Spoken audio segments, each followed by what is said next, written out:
In today's video, I'm going to show you how to use Artistly AI to stimulate your design imagination and unlock more creative ideas. First, log into your Artistly AI account and go to your dashboard.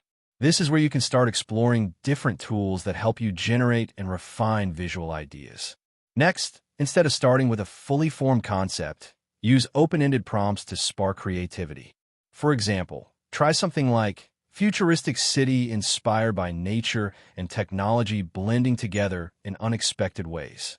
After that, experiment with different style presets, even ones outside your usual design preferences. This helps push your imagination and creates unique visual directions you might not normally think of. As you keep generating and refining, focus on discovering new visual possibilities rather than aiming for perfection right away. This is where imagination really develops. And that's it.